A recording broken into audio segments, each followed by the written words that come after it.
em Mateus capítulo 5, versículos 12 a 16. Nós temos estudado o Sermão da Montanha, tentando descobrir através deles princípios para a nossa vida cristã.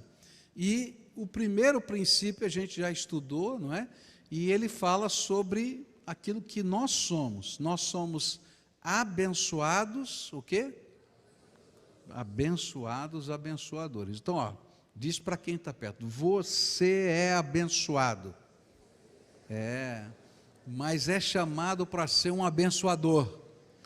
É uma via de mão dupla. Eu recebo com essa mão e com essa eu abençoo. Essa é a nossa dinâmica da vida cristã. E nesse texto que a gente vai ler, a gente vai aprender o segundo princípio do Sermão do Monte. Você é o profeta de hoje. Olha só, hein? Você é o profeta de hoje. Vamos dizer juntos? Agora a gente tem que dizer de um pouquinho diferente, né? Você é lá, eu sou o profeta de hoje. Vamos lá. Olha que coisa tremenda, não é, que o Senhor Jesus está colocando para a gente. Mateus 5 diz assim: alegrem-se e regozijem-se, porque grande é a sua recompensa nos céus, pois da mesma forma perseguiram os profetas que viveram antes de vocês. Vocês são o sal da terra, mas se o sal perder o seu sabor, como restaurá-lo? Não servirá para nada, exceto para ser jogado fora e pisado pelos homens. Vocês são a luz do mundo. Não se pode esconder uma cidade construída sobre um monte. E também ninguém acende uma candeia e a coloca debaixo de uma vasilha. Ao contrário, coloca-a no lugar apropriado e assim ilumina a todos que estão na casa. Assim brilhe a luz de vocês diante dos homens, para que vejam as suas boas obras e glorifiquem ao Pai de vocês que está nos céus. Depois de Jesus afirmar que nós somos abençoados, abençoadores, o Senhor Jesus vai usar metáforas para nos ensinar que nós somos o profeta de hoje, os profetas de hoje. E ele vai usar um estilo de pensamento que é o pensamento hebraico. Nós estamos acostumados ao estilo de pensamento grego. Como é que funciona? Quando a gente vai fazer uma exposição, a gente coloca uma definição no pensamento grego, tá? E depois a gente vai destrinchando essa definição, colocando os seus elementos, e aí a gente muda de assunto. Esse é o nosso jeito de construir as ideias. Mas no pensamento hebraico, ele é um pouquinho diferente. Ele vai como se fosse uma espiral, crescendo progressivamente, tá? Então, por exemplo, ele colocou vários aspectos lá no primeiro tópico, né, que é você um abençoado, abençoador, lá nas bem-aventuranças, e ele vai pegando alguns desses aspectos e vai construindo em cima. Na poesia hebraica não existe rima. O que existe é uma progressão de ideias. Então, a primeira frase repete de forma diferente a segunda frase, ou às vezes a primeira frase da poesia, ela é ampliada na segunda frase. E assim é o jeito de pensar do hebreu, do judeu e assim por diante. Usando esse pensamento, ele vai pegar a ideia: olha, assim como vocês, como foram perseguidos os profetas, vocês serão perseguidos hoje, porque vocês são os profetas de hoje. E ele vai acrescentar duas figuras. A primeira figura nós estudamos a semana passada no culto da noite. Ele disse: vocês são o sal da terra. E todo mundo podia entender a missão ou a função do sal naquele tempo. Então vocês são os profetas que dão sabor à vida. O sal dá sabor, você põe lá o sal dá sabor na comida, não é? E aí então vocês estão dando sabor na medida em que anunciam os propósitos de Deus e o sentido da vida. Se eu sei para que eu existo, se eu sei qual é o propósito da minha vida, eu vou ter sabor na realização, na consecução da minha vida. Depois estudamos que o sal era usado como remédio, ele era um elemento de cura. O primeiro antisséptico usado, né, pela humanidade era água com sal, né? Quem é do tempo que limpava a ferida com salmoura? Levanta a mão. Tu é velho, hein? É velho, hein? Porque isso dói para chuchu, né? Faz lá aquela salmoura, que coisa ruim.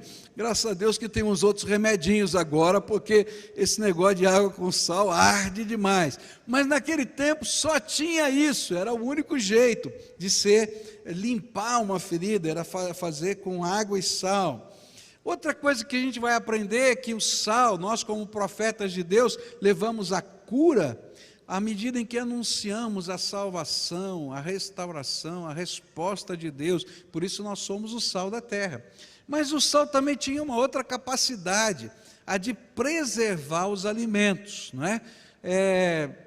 Quem já comeu bacalhau aqui sabe, né, que a gente vê o peixe, né, o peixe está lá, e ele está salgado, e ele não fica nem na geladeira, ele fica lá no mercado, nas bancas, né?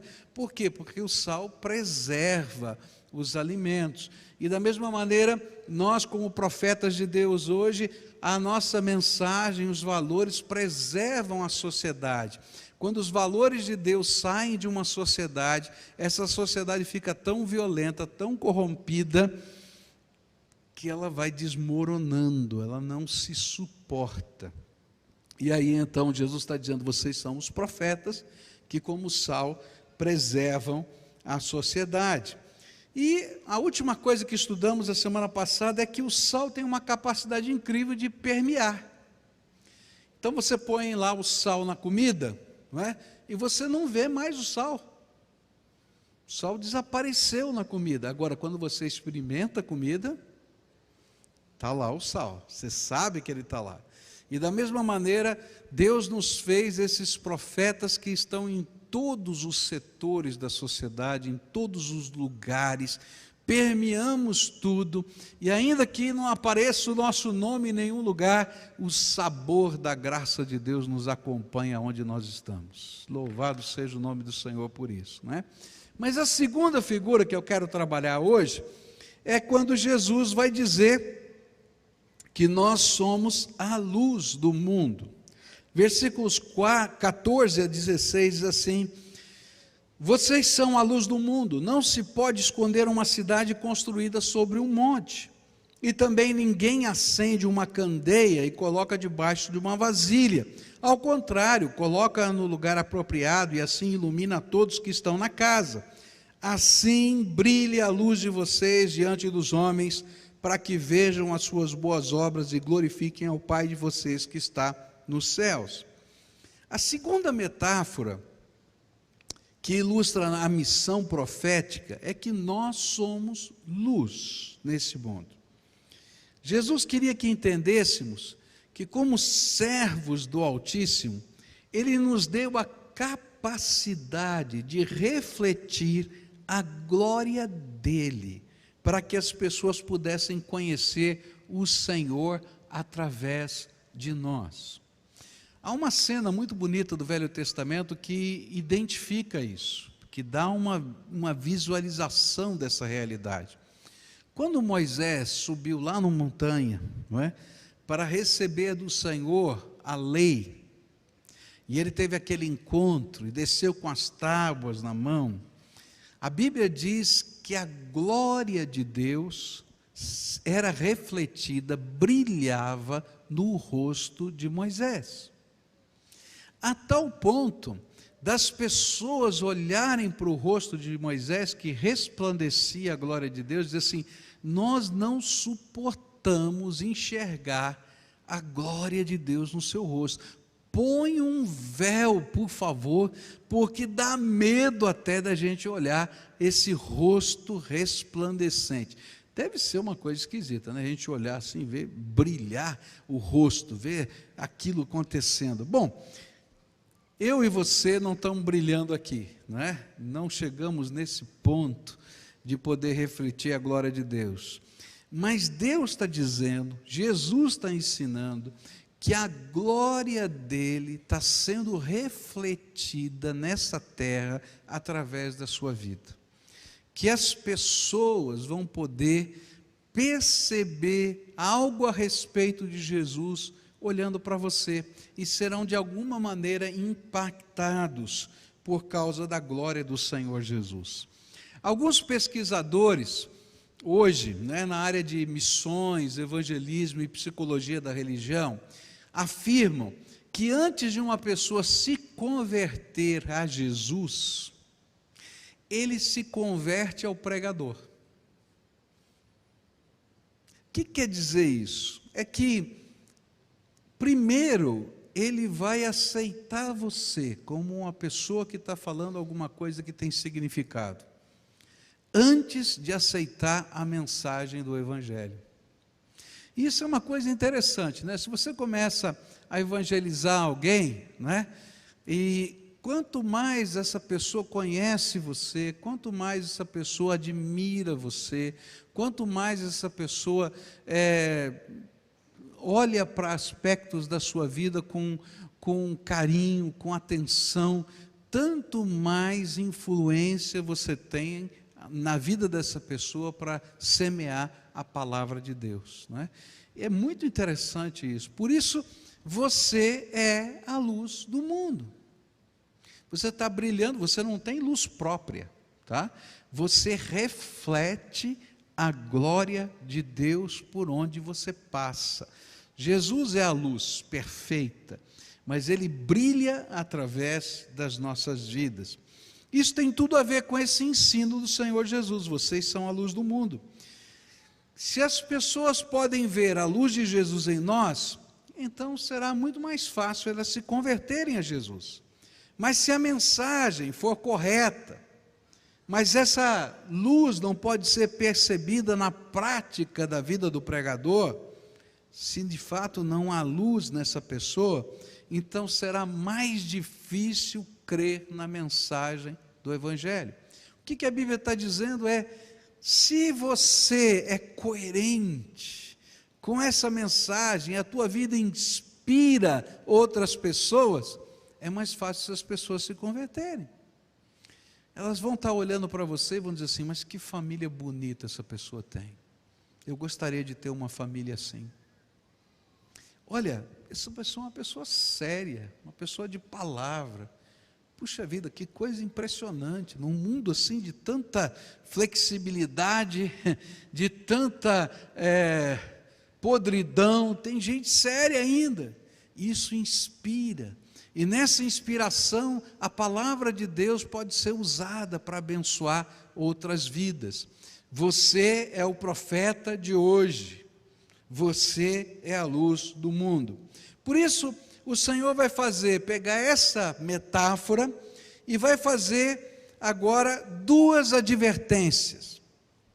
A primeira delas é, não tente esconder essa luz. Versículos 14 e 15 diz assim, não se pode esconder uma cidade construída sobre um monte, e também ninguém acende uma candeia e a coloca debaixo de uma vasilha. Há duas nuances diferentes dessa verdade. Quando você é luz,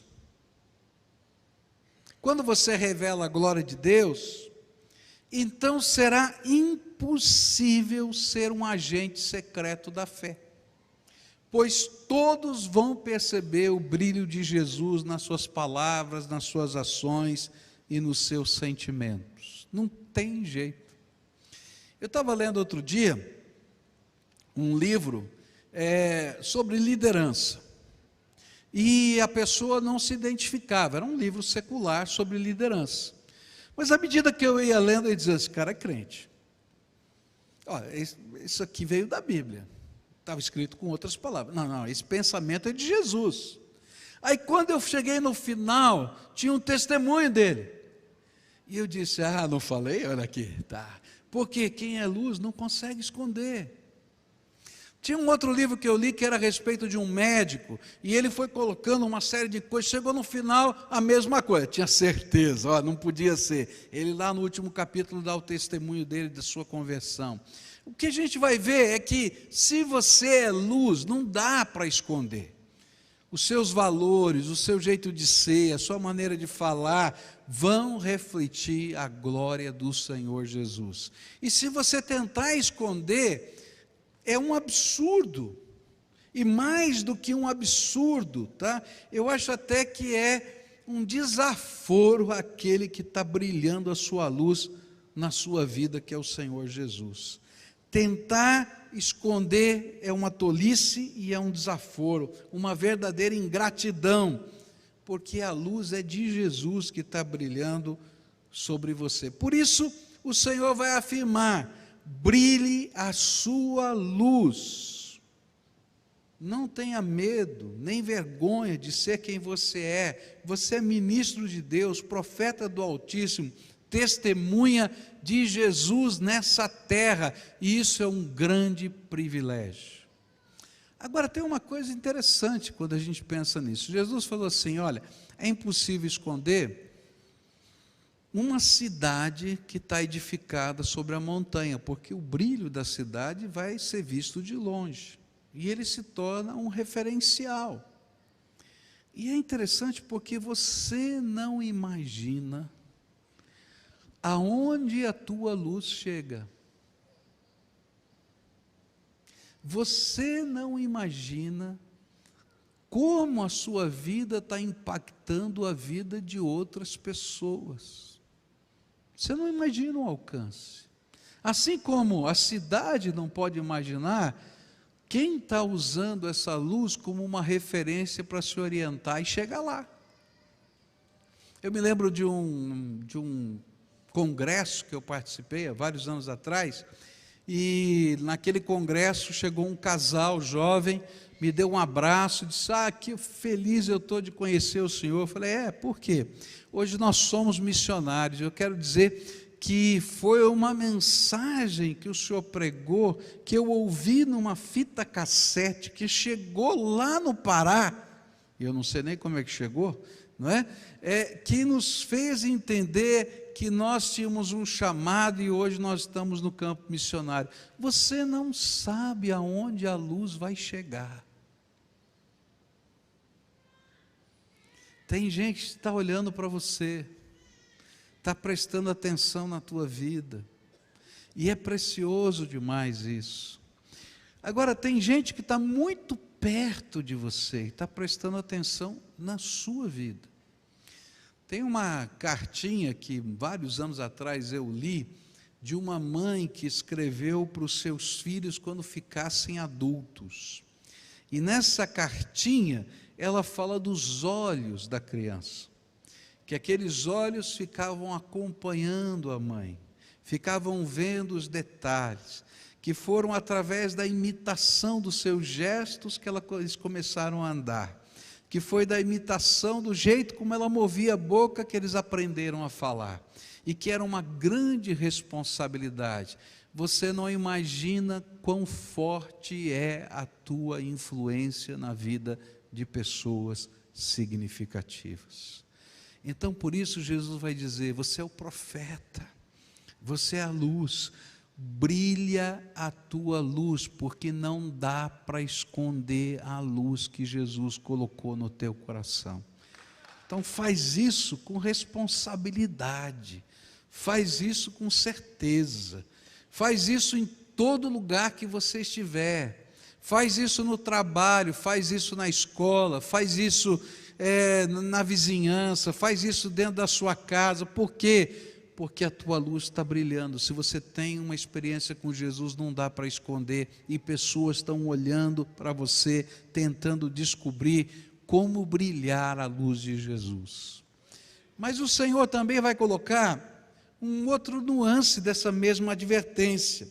Ele diz assim: não coloque a sua luz debaixo de uma vasilha. Não tem lógica. Eu vou acender uma lâmpada, uma lamparina. Tem que pensar, naquele tempo não tinha lâmpada elétrica. Jesus está falando de uma lamparina. Essa lamparina geralmente era feita com óleo, com azeite, que era queimado. A gente vê muito isso no interior ainda, né? A gente vê óleo de cozinha sendo queimado para acender uma lamparina.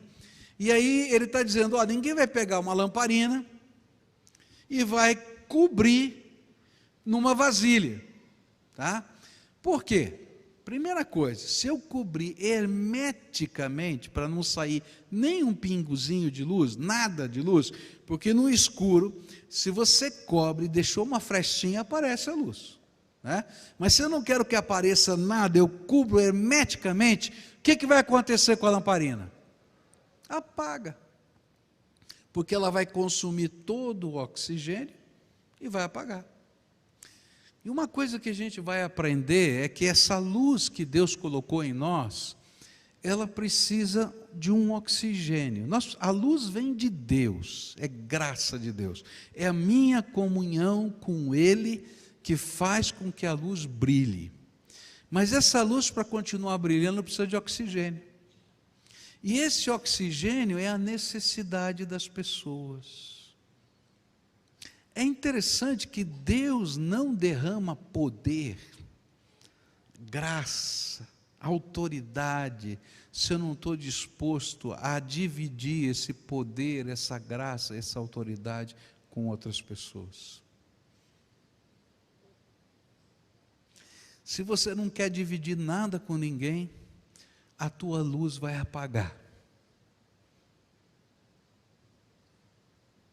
Você vai se enfraquecer, você vai consumir, e não vai ter nada para dividir, vai apagar. Tem gente que imagina que pode viver a vida cristã sozinho. Eu vivo a minha vida cristã no meu quarto, eu vivo a minha vida cristã na televisão, eu vivo a minha vida cristã sem ter comunhão com os irmãos, sem ter missão, sem exercer os dons do Espírito, sem ter ministério, né? Sem fazer parte de uma igreja. Eu quero dizer para você que a tua luz vai apagar. Porque Deus derrama graça na medida em que você quer ser uma bênção nessa terra. Lembra do primeiro princípio? Vocês são abençoados? Abençoadores. E o segundo princípio é você é o profeta de Deus hoje. Brilhe a tua luz. Não tem jeito. E quanto mais você brilha, mais você precisa da graça de Deus. Porque é interessante, quando você está servindo ao Senhor, você logo vai perceber que você é só reflexo. Se você está vivendo só a tua vida, você acha que você é a luz inteira, não precisa de mais nada. Mas quando você está servindo ao Senhor no dia a dia da vida, você sabe que é reflexo. E aí você tem que buscar a graça de Deus, o poder do Espírito Santo, porque você vai encontrar pessoas que estão vivendo tanta necessidade, que você sabe que você é só humano, não tem nada que pode oferecer, e se não for o poder do Espírito através da tua vida, não tem jeito. E aí nesse contexto, a gente se torna uma luz ainda mais forte, mais brilhante. Eu vou buscar mais a Deus e eu tenho o oxigênio da necessidade. E aí então eu vou vivenciar o poder de Deus. É interessante, a gente ouviu alguns testemunhos aqui do pessoal que foi para a Índia, né? Eu até falei semana passada sobre isso, e uma moça que disse, pastor, que coisa tremenda. Nós chegamos lá, e começamos a orar pelos enfermos, e começamos a orar por pessoas, demônios foram expulsos, pessoas foram curadas diante dos nossos olhos, e de repente eu não entendi, porque eu estou aqui no Brasil, nunca tinha acontecido isso, porque no oxigênio da necessidade, a luz brilha mais. Quanto mais você se dispõe para ser usado, tanto mais o poder de Deus se derrama na tua vida. Quanto mais você busca o Senhor, você reflete a luz. Mas quanto mais essa luz que está em você alcança a vida das pessoas, não é? Tanto mais vai brilhar. Agora, se você ficar quietinho no teu canto, totalmente fechado, a luz se apaga. Brilhe a tua luz. Agora, Digamos que eu deixo uma frestinha, tá bom, não está tão fechado assim, tem uma frestinha, está saindo um pouquinho de luz ali na escuridão, mas eu tenho uma vasilha em cima. O que é que vai acontecer com essa vasilha? Ela vai esquentar, não é verdade? Porque ou o fogo vai bater em cima e vai esquentar, ou se tiver distância e ela estiver fechada, aquilo vai virar um forno, o calor vai ficar circulando ali dentro. Eu não sei se usa ainda hoje, né, porque era um equipamento bastante antigo, mas às vezes você ia fazer fisioterapia, você fazia o forno de Bia, né? Eu não sei se existe esse negócio ainda. Tem fisioterapeuta aqui aí? Tem? Existe esse negócio ainda? É? Aquilo é a coisa mais esquisita que tem, porque tem aquele negócio que cobre o corpo da gente e acende uma lamparinazinha do lado de fora, não é? E aquele calor da lamparina vai enchendo aquele lugar, vira um forno. Mas você olha aquilo, só isso que você vai acender, parece tão insignificante, e assim vai.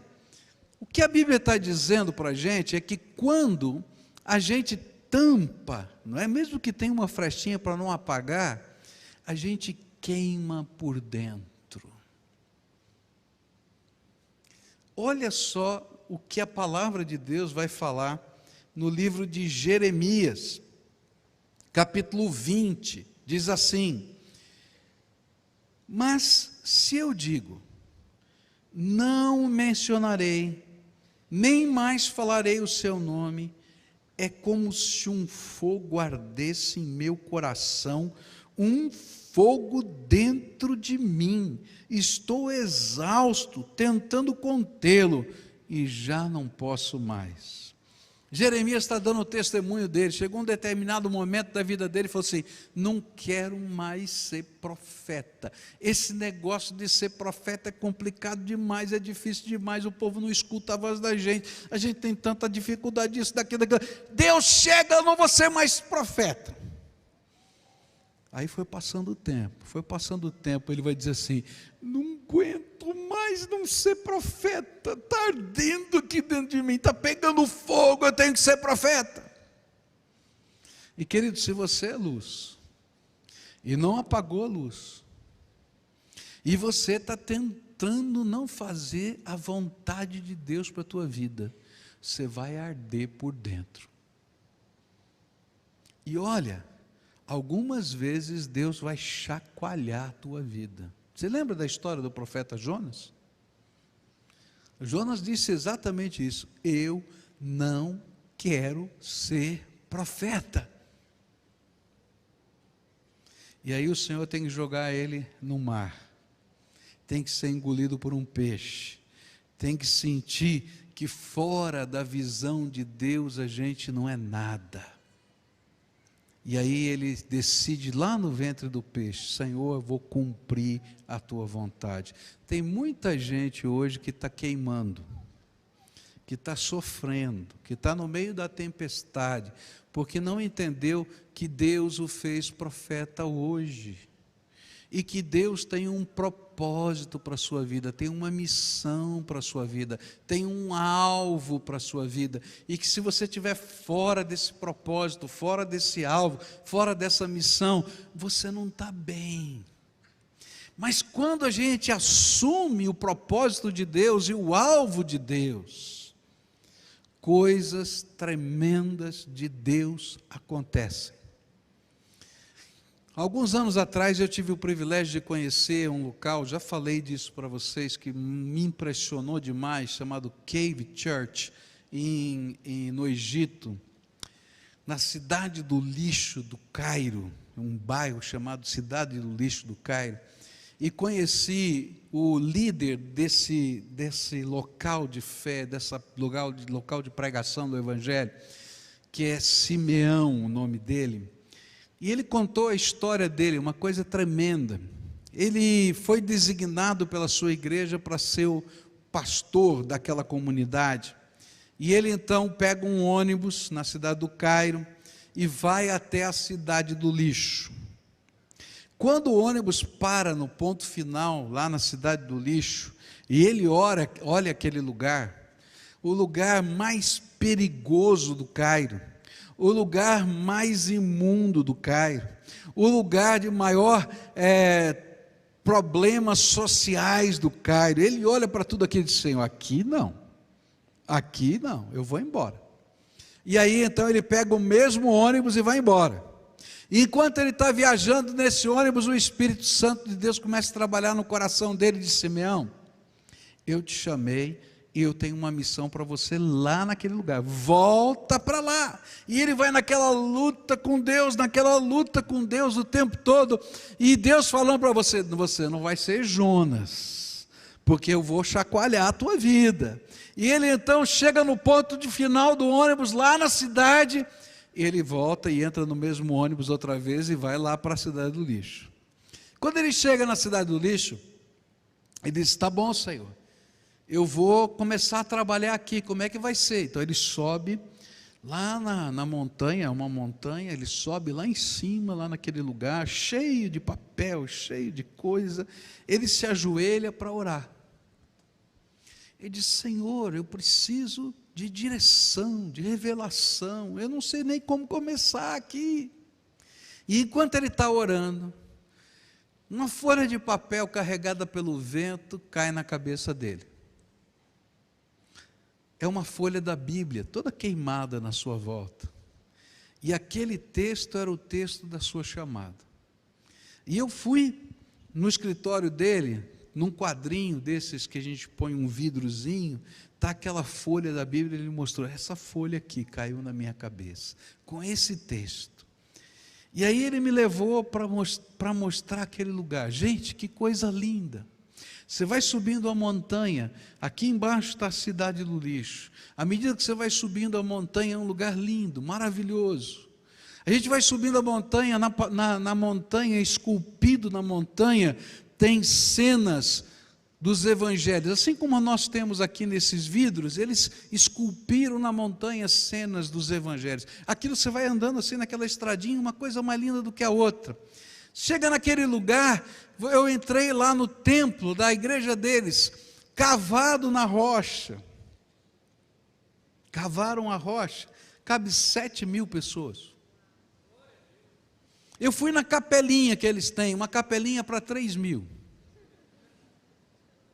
E vi coisas extraordinárias, gente se convertendo, demônios sendo expulsos. E quando eu olhei para tudo aquilo, eu vi assim: olha, quando eu tento esconder a minha luz, Deus tem que chacoalhar a minha vida.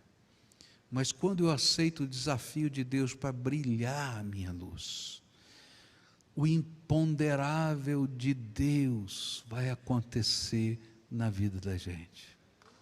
E sabe como é que funciona?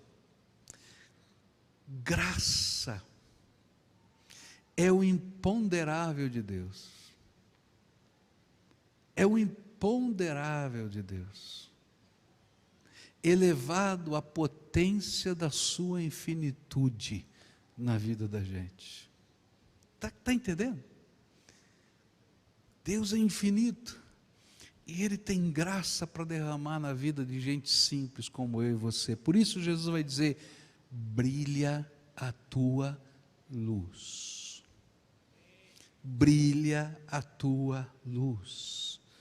Essa luz não é você, é a glória de Deus refletida em você. Mas quanto mais você permite que essa glória se reflita, e tanto mais você direciona para as necessidades e o propósito que Deus colocou na tua vida, esse imponderável de Deus começa a acontecer na tua vida e na tua história. Por isso, segunda advertência do Senhor é simples: coloquem-se em lugares onde a luz possa alcançar mais e melhor. Versículo 15 diz assim: ao contrário, você não cobre a luz com uma vasilha, mas ao contrário, coloca-a no lugar apropriado e assim ilumina a todos os que estão na casa. Na versão antiga diz assim: mas coloca no velador e alumia a todos os que se encontram na casa. Nas casas antigas, casas mais ricas, tá? tinham lustres, né? Isso lá no tempo de Jesus já tinha lustres. Esses lustres eram feitos, tipo um candelabro pendurado no teto, onde você colocava velas ou lamparinas. E tinha várias velas e lamparinas, mas porque ela estava colocada num lugar especial, alto, a casa toda era iluminada. Nas casas mais pobres, tinha nas paredes laterais como é que chama? Um aparador, não é? Eu não sei como é que chama esse negócio aqui, um lugar, né? Que colocava a lamparina. Então, dependendo do ambiente, você tinha um lugar, dependendo do ambiente, em cada parede, você tinha esse lugar e colocava a lamparina, né? E ali naquele lugar, a lamparina, lembra? Azeite, fogo, aquela chamazinha ia soltando uma fumacinha preta, né? Lá em cima no teto ficava escuro, não é? E aqui ficava a luz na lateral. Mas era estratégico, porque se você colocasse a lamparina na mesa, até o raio de visão era menor, não é? Quem já viu uma lamparina dessa aí, colocada nesse lugar lateral? Aí, vários. O negócio está feio aqui. Tá? Muito bem. Eu me lembro que lá no começo do meu ministério, faz tempo, né? Não tinha lâmpada de emergência nos templos.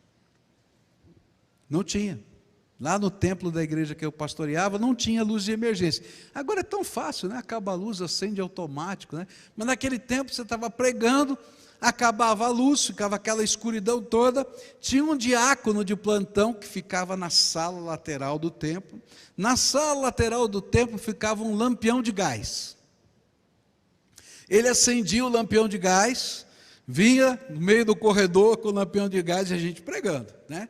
E aí ele pendurava o lampião de gás num ganchinho que tinha lá na igreja.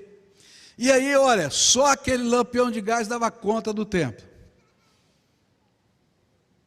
Porque ele estava num lugar estratégico.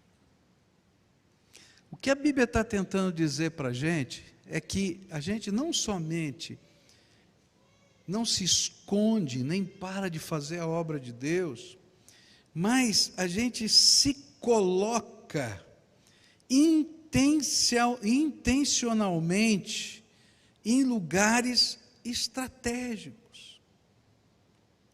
A gente se coloca intencionalmente nesses lugares estratégicos. Deus não quer que você apenas aproveite uma oportunidade que surja para falar do amor de Deus, para abençoar a vida de alguém. É vontade de Deus que você provoque oportunidades, que você discirna o que está acontecendo com os olhos do Espírito e se coloque naquela questão, naquele momento. Eu acho bonita a história de Filipe, o evangelista, né? Porque o Espírito de Deus o tira daqui e o coloca lá. Diz a palavra de Deus que ele está em um determinado lugar e o Senhor o arranca e o coloca lá. E ele se vê naquele lugar e fica dizendo: Senhor, por que o Senhor me trouxe aqui? Qual é o teu projeto? Qual é o teu propósito? O que vai acontecer? E de repente passa uma carruagem. E ele vê um homem lendo em voz alta o texto de Isaías 53. E ele, esperto, começa a correr do lado da carruagem. E enquanto ele está correndo, ele diz assim: moço, o senhor está entendendo o que está dito aí na Bíblia? Ele diz: eu não entendo, ninguém me explica esse negócio, então posso lhe explicar?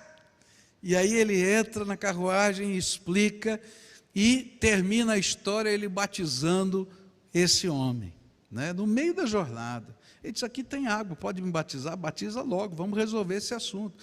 Eu gostei desse homem, decidido. Tem gente que fica 10 anos para tomar uma decisão. Decidido, aceitei Jesus, agora tem que resolver, tá? Mas eu acho interessante é que às vezes Deus nos coloca nesses pontos, as pessoas passam por nós e a gente não sabe nem correr atrás da carruagem. A gente não sabe aproveitar a oportunidade que Deus mostra e nem provoca novas oportunidades. Há coisas tão simples que a gente pode fazer. A gente pode fazer copiando o que aconteceu lá no Velho Testamento, aquilo que era chamado de ação de graças. Ação de graças era uma coisa muito séria no Velho Testamento. Quando alguém tinha um motivo de gratidão a Deus, uma vitória, uma resposta de oração, ele ia ao templo, levava um animalzinho, esse animalzinho era assado no altar, não era queimado, ele era assado no altar, como um churrasco. Mas ele não podia comer esse animalzinho sozinho, ele tinha que chamar os seus convidados. Ele ia para o alpendre do templo, tipo uma grande jardim, uma grande praça, e naquele lugar, ele com os seus convidados dizia: sabe por que a gente está aqui hoje? Deus fez uma obra tão tremenda na minha vida, Ele fez isso, aquilo outro, e por isso nós vamos comer juntos, para celebrar o que Deus fez na minha vida. Gente, você pode convidar alguém para comer um lanche na sua casa, e chegar lá e bendizer o nome do Senhor. Eu me lembro de uma senhora aqui da nossa igreja, que mudou-se de um apartamento para outro, convidou todas as suas vizinhas para tomarem um chá na sua casa, e naquele chá ela se apresentou: olha, você é vizinha de vocês, nós estamos aqui, queria conhecer, a nossa casa está aberta, mas eu quero dizer que essa casa foi um milagre de Deus na nossa vida. Nós estamos aqui porque Deus fez isso, e aproveitou e criou uma oportunidade. Queridos, brilha a tua luz, brilha a tua luz, aproveita e cria oportunidades, simples, coisas simples, no caminho, no dia a dia, orando com as pessoas, porque você é o profeta de Deus hoje, que está espalhado por essa terra. Termina esse texto, palavras do Senhor Jesus, verso 16, assim: assim brilhe a luz de vocês diante dos homens, para que vejam as suas boas obras e glorifiquem ao Pai de vocês que está nos céus. Brilhe diante dos homens com a luz que eu te dei. Jesus relaciona este brilho com ações práticas. Ser profeta de Deus hoje não é uma espiritualidade etérea, distante, contemplativa. É uma espiritualidade encarnada, que tem forma, tem expressão, tem data, tem lugar. São palavras proféticas, mas são também atos proféticos, quando nós nos tornamos a boca do Senhor, os pés do Senhor, as mãos do Senhor, os olhos do Senhor agindo nessa terra. E o resultado prático disto é que Deus é glorificado, porque Deus ser glorificado é o fim último de tudo quanto vivemos ou fazemos.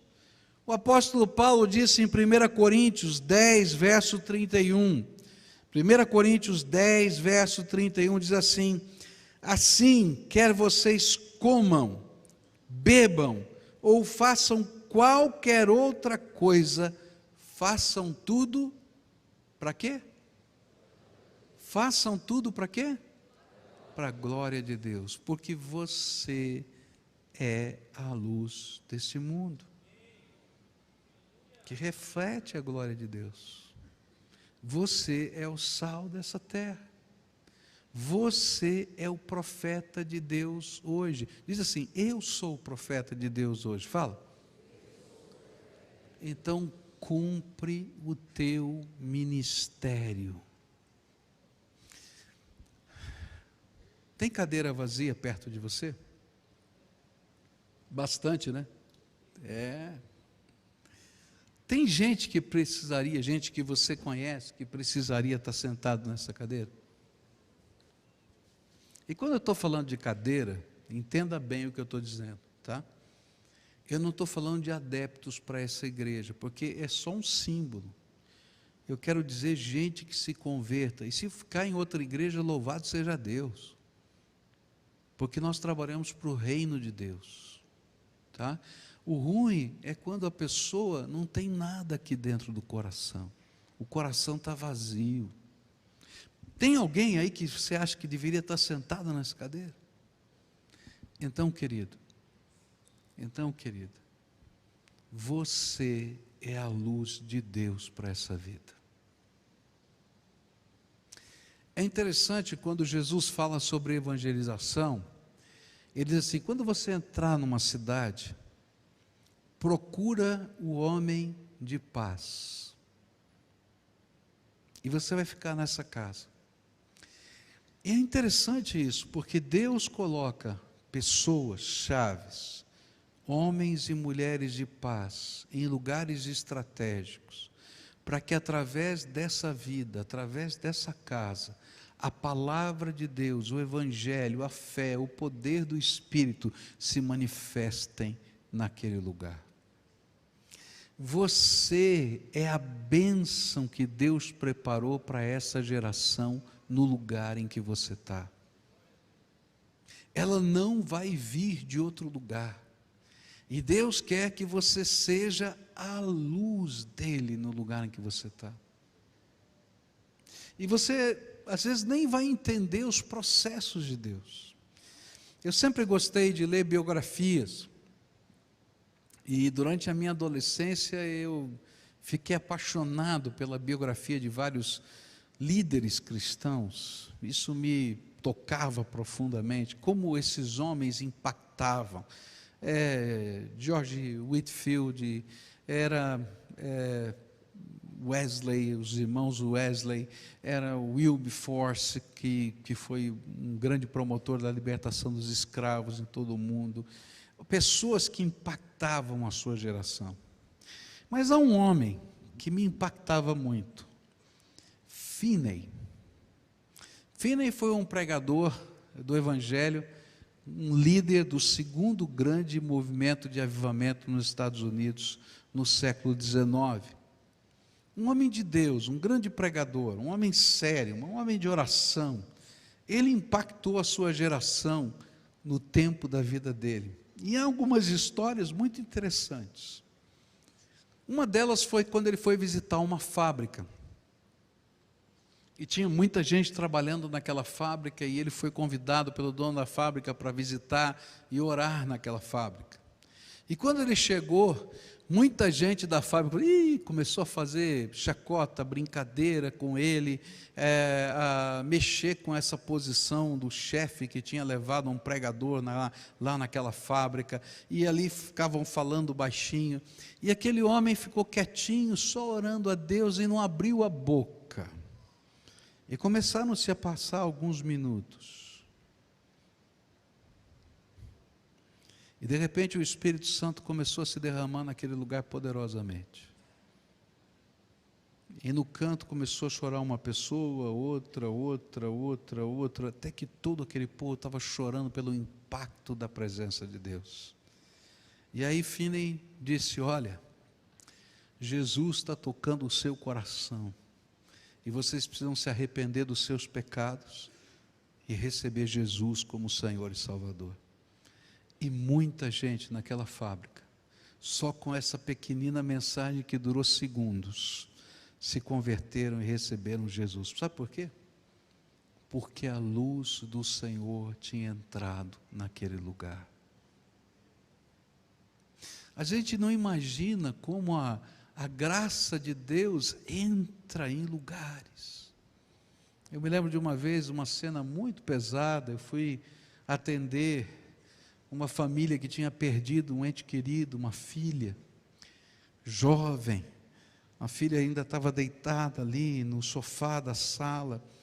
E eu me lembro que naquela família a esposa era convertida, o marido não.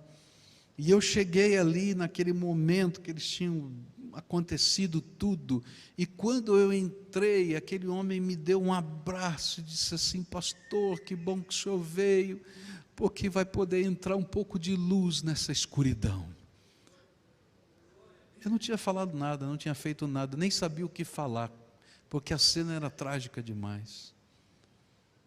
Mas nós podemos fazer diferença nessa terra, porque você é a luz do mundo. Brilhe a tua luz, brilha intencionalmente a tua luz, faz diferença na vida das pessoas, ora pelas pessoas. Essa pessoa que devia estar ali do teu lado, sabe qual é o primeiro passo prático teu? Ora por essa pessoa. Começa a orar: Senhor, abençoa, Senhor, abençoa, toca, Senhor, abençoa, protege, Senhor, abençoa, salva, Senhor, abençoa, liberta, porque você vai ver o imponderável de Deus acontecendo nessa vida. Começa a orar. Os jovens aqui na nossa igreja começaram um movimento muito bonito de oração. Toda noite que a gente chega aqui na igreja, lá por volta de 10 horas, eles estão chegando da universidade, estão chegando das escolas, aqui em cima, nesse palco, lá por aí também, espalhados, eles estão orando, pedindo: Senhor, abençoa, Senhor, salva, Senhor, transforma. Quem sabe você não pode chegar aqui também? Talvez 10 horas seja tarde para você, mas quem sabe você chega às 8 para orar aqui nesse lugar, e os meninos das 10 chegam depois e continua, e quem sabe um dia a gente não vira à noite. Sabe por quê? Porque Deus quer fazer coisas tremendas no nosso meio, tem coisa poderosa de Deus para acontecer. Agora, não apenas ora, provoca uma oportunidade. Você já convidou alguém para estar num culto com você? Às vezes a gente não convida, a gente tem vergonha, vai dar trabalho, tem que acordar mais cedo no domingo, tem que fazer. Querido, em nome de Jesus, você é o profeta de Deus, convida para a tua célula, abre uma célula na tua casa. Eu me lembro de um irmão querido, que a gente abriu a célula na casa dele. Ele era o primeiro convertido da sua família. Louvado seja Deus, porque os seus filhos se converteram. Se a gente não faz nada, nada vai acontecer. Agora brilha a tua luz, e você vai ver que diferença faz. Vamos orar junto agora? Fica de pé agora, nós vamos orar. E a primeira oração que eu queria desafiar você a fazer é abençoando a vida de alguém. Tem alguém a quem o Espírito Santo está tocando você para orar? Ora por essa pessoa. Teu filho, teu irmão, teu pai, teu esposo, teu marido, teu vizinho, teu colega de trabalho. Pede: Senhor, abençoa, onde quer que ele esteja agora, coloca a tua mão de poder. Se ele ainda não recebeu Jesus, Senhor, salva, salva, salva, Senhor, abençoa, abençoa, abençoa. Pede a Deus sabedoria para ser uma bênção na vida dessa pessoa. Você é o profeta. Senhor, como é que eu posso profetizar para essa vida? Dá-me a tua graça para fazer isso, Pai. Senhor, me revela. Quem sabe, põe a mão aí na cadeira que está do teu lado e diz: Senhor, esse aqui é o lugar, está guardado para essa pessoa. Abençoa, Senhor, abençoa. Pede a Deus a criatividade santa para fazer diferença na vida de alguém. Consagra a tua casa para ser lugar de salvação, lugar de oração, farol de Deus nessa terra. Você é luz, brilhe a tua luz. Senhor Jesus, nós estamos juntos aqui, porque o Senhor